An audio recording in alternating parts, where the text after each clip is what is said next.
It's time, Valdez. We are going into the final match today.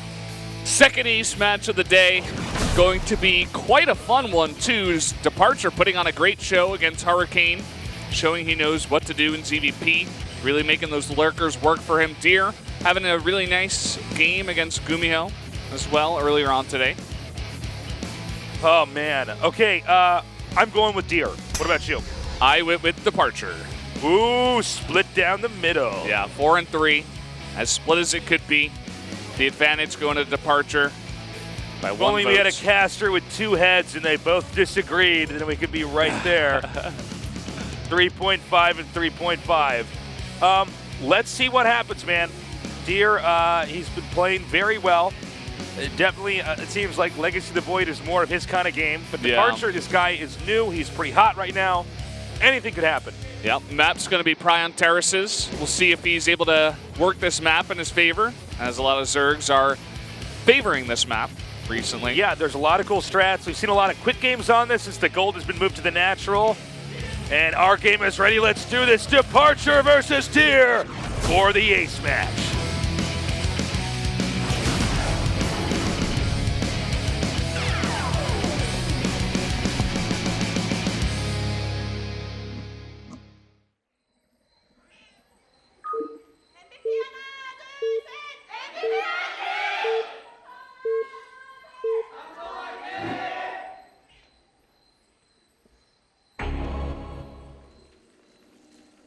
In the bottom right, Departure. In the upper left, Deer. I like Deer without his glasses.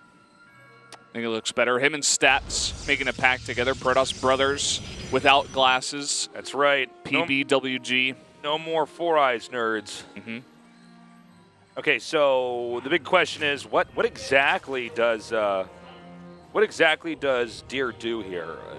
Zerg gets the gold base, and then a lot of times they seem to get the second gold base. So yeah, kind of a tricky situation for the Protoss. It seems like Protoss has to exploit the distance between the bases. Yeah, you definitely have to do some kind of timing, I think. Maybe even two base with your own gold base. Try to shut down any third base and maybe go from there if you can't kill him. But you know, I think the fundamental problem that Protoss has faced when trying to do specifically that, and it looks like what he's going to do is he's going to try to intercept the drone with the probe, probably build a pylon there. So the problem with that is that the window of time between Protoss optimizing the gold base and Zerg securing the second gold base, it's actually a really small window of time. I mean, it doesn't seem, at least when I'm looking at this, like there's a lot that you can do to deal with this, right? Yeah, it's definitely rough. I think I don't know, I feel like they thought that maybe Gumiho was going to come out again, or if it was Departure, they felt like Deer could handle it, even on this map. So he's definitely going to have something prepared. I feel like this is a map that Zergs love to play on. Yeah. Which is why I was, considering the possibility of a ZVZ even, Departure versus Solar. But it's not the way it went down. Here's a smart guy. I think he's got something planned for this, because you cannot let the Zerg get the 2 gold bases and just like tech to lurkers. You're dead in the water if you're just going to let that happen. I also wonder if there's a chance for Zerg to just do a weird timing, just on 2 bases, right? I mean, you could. If you want to be really sneaky. Yeah, I mean, go roaches maybe. Maybe. I'm just not sure. This is like such a new concept for me to try to wrap my brain around. The fact that you can get a gold base without it being in an obscure location. Now, granted, yes, Protoss gets that too, but the fact that there are other gold bases on this map just means that you take one gold base and you're going to get the next one. So, I don't know. I mean, forgive me, guys. Like, when I'm casting this, I'm really trying to wrap my head around exactly what the implications are of safely taking a super econ base. Well, looks like a lot of units are going to come out here first for Deer. Oh, he's going to cheese. Yeah. Okay, there we go. That answers it. That's what I thought might happen. Okay, and by the way, guys, I know that there's a lot. I mean, if there's one thing RTS players do, that they could really go without doing is bitching about everything that they struggle with in the game. Oh, okay? yeah. I mean, you can joke Please. and stuff, but, I mean, this doesn't mean that a gold-based map is unfair and we shouldn't have it. I think it makes for some really interesting games and forces the players. It's okay to make pro gamers uncomfortable. It makes them come up with new strategies, and it's really entertaining for us to watch. Yeah. This is what it's all about. The play. Plays for days, son. And now, what does he have here? He's going to have 3 Adepts, which is really going to help out. I think he's got a couple already. But check it out, man. This is a problem. He's going to see the 2 Overlords coming in time. Oh, he's got to have his Mothership Core at the front here, I think. He's going to try to build a wall, it seems. At the same time, he's going to try to overcharge over here.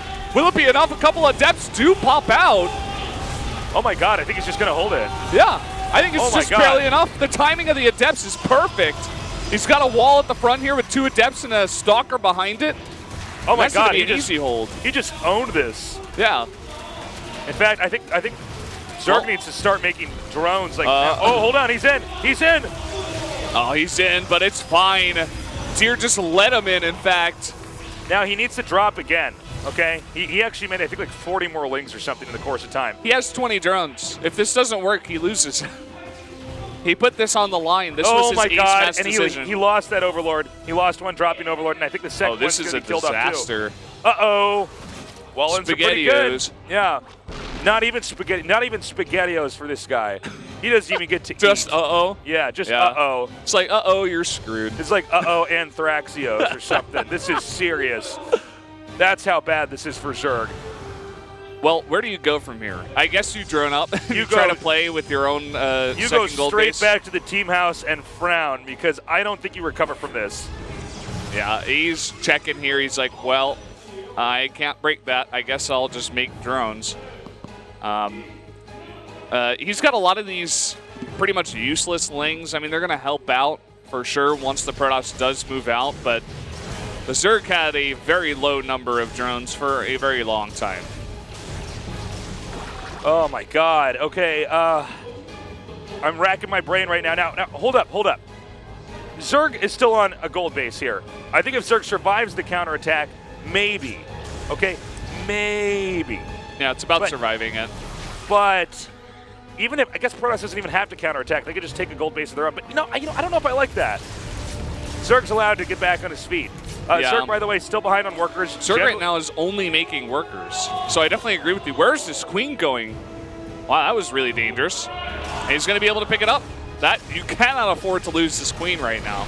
Yeah, he needs that. And he's going to be losing drones over here as well. Really getting punished over there at that expansion. And it's not a timing attack. Okay, now Deer is going to know this probably better than the rest of us, but he's saying he wants to play it safe. He's going to just keep powering up, knowing that he can at least keep the Zerg in a constant state of resetting his drone count because he's got these Phoenixes out here, 8 of them, doing a ton of damage. Yeah, too much pressure with the Phoenixes, and he's going to have his own gold base, 3-3, even with the Zerg, and he's just going to follow up, I suppose.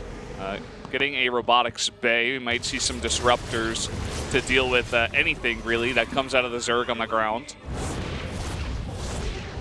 Okay. These lings, I mean, I guess all I can do is poke and try to get a grasp on what Protoss is teching up to.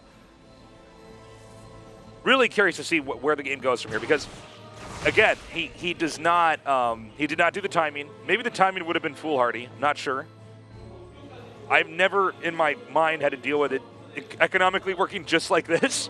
Yeah. From start to finish with gold bases. I guess Protoss would sort of just always be in the right place against Zerg if he gets just like if he got a mineral base after this. I guess probably slightly in the lead. Yeah, and we can see that actually supply-wise here as automatically Protoss is just beginning to exceed and outgrow the Zerg, where if this was a normal PvZ, it would actually be opposite supplies here. Yeah. Protoss right now up 30 about. These Phoenixes are so hard to deal with. He has nothing to deal with it. He's trying to get out some Hydras, but he doesn't really even have enough money. He's making like 6. Gets supply blocked at the worst possible time. Rage makes 7 Overlords. It's safe to say that he's not in a great position right now, Tasteless. Yeah, that is true. Okay. Moving out now. The Phoenixes come up now, and they're going to continue to take out these drones. He's got eight Phoenixes. I believe a timing attack off this. What? Okay, you crazy. You crazy, dear. Crazy, fam. Although I do think he just maxes out and hits Zerg, and Zerg dies. Yeah, I think that's the plan here. He's going to have a pretty decently high number of disruptors. I mean, he's already got 2. It's kind of funny because like the real story in this game is actually just the first few minutes here. Yeah, it's a failed cheese. Cheese gone wrong. Yeah, I mean he can try to macro as fast as his little fingers will take him there, but he set himself up for a disadvantage once this it was basically an all-in. That's what they call it. That is, if it doesn't work, you usually lose. Yeah. So he's just going down the pretty standard path from here. He's gotten the 4th base up himself, going for Hydras into Lurkers. But I think Deer has identified this, and he's coming across the map to kill him before the Lurkers even join the army. Okay. They are coming down now. Continuing to drive this back. And this is the timing attack. I don't think there's any way Zerg can stop this. Let's see. Blink finishes the second the first Stalker shot is fired. Disruptors coming up here, zoning the Zerg back. No choice but to retreat as Protoss continues to press forward. Doing a nice job microing against the Disruptors, and now he's going to fight, but really nice force fields here. Pushing a lot of that Zerg army back, not allowing him to get a good concave while he had a concave on the bottom of the ramp. No War Prism here. He's in fact just rallying this from his main like he was Terran or something, which is fine. Oh man. Nice hit. Part of me would say he should actually just start to jump into the main, but I guess he just wants to play the more standard route. Knows he should basically always be ahead at this point in time, so just pick favorable fights, try to win the game from there. Yeah, try to get disruptor shot after disruptor shot. Slowly pushing his way up the ramp, getting closer and closer. All right, again, I feel like that big army over there, yeah, I don't know if he could just ignore this, for instance. We got 6 Lurkers on the way, definitely going to help out in the defense. Is he like wasting his time too much here? He blinks forward. We need to see the Disruptors come out here. They're going right over here. Boom, taking out some Lurkers on the way. Lurkers are getting some pretty decent shots. Ooh, beautiful hits there. Yeah, really nicely done. Now the Phoenixes come in, and even though the Hydras have a nice concave here, Deer's just got so much stuff on the ground. The entire time, Protoss is just about 20 supply ahead of Zerg. I have to say, actually, Departure's doing a pretty commendable job of hanging on here. But if he takes out these few Lurkers, he will break the defense, get in here, and take out one of these expansions, and Zerg could just not afford to have that. Yeah, he's desperately trying to hold on, making 3 Lurkers at a time here. The lifts are going to go on these Lurkers that were burrowed, and Deer is slowly chipping away at Departure's defenses. Okay, he blinks forward. Nice play. He's got the Observer over here as well to see these Lurkers. Disruptor shot. Disruptor is going to go down, but it's not going to matter. Departure's just running out of units right now. Yeah, that's it. GG. MVP did it. Pretty crazy upset. Damn, crazy stuff. Yeah, Samsung. Deer able to... Oh, yeah, I just said MVP. Yeah. I don't know what I'm talking about. Deer really sorry, nicely guys, done. Sorry. Yes, nicely done. Very impressive play there by Samsung. Yeah, Deer is just, wow. I'm really impressed with this play today. Damn. Making it look easy. I mean, the defense was one thing. It seemed like he got those 3 gateways early to deal with something like that, and he put the gateways in a place to spot the drop as well. So maybe he knows something about Departure. He knows that's a popular build for Zergs on that map or something. Talking with Solar on his team, obviously a great Zerg to talk with before your ace match up against the Zerg. And he just handled it so well and didn't even go for the counterattack, didn't freak out, was very patient with the way he ended that game. Yeah, he did a decent job of holding on, but in fact, frankly, he did an incredible job of hanging on considering how that game started. Yeah, it's true. I mean, we are not going to be going to an interview here today, guys, it looks like. I think we're short on time. It was a pretty long Yeah, pretty long day double today. ace match. Yep. Almost 4 hours. What a great day it was today, man. Yeah. So Samsung does get tied in 4th place there with KT Rolster now. 1-1. Wow, SK Telecom with that win up at the top. You could be enjoying Pro League every week. Monday, Tuesday, guys. Yeah. Spread the word. I think a lot of people are only knowing about GSL nowadays, but we got some great matches over here at SPL2016 too. Yeah, you gotta watch these, especially the first match we had, even this one. No, I think the whole day was actually one of these perfect days, and it seems like we're having that more and more here in Legacy of the Void. Yeah, all these games are so enjoyable. It was great to cast with you, Tasteless. Good casting with you as always, Valdez. Yeah, it was a lot of fun. Sure. Guys, thank you so much for joining us. Tomorrow is GSL, Code S. Don't miss out. We love you guys. Take care. Good night.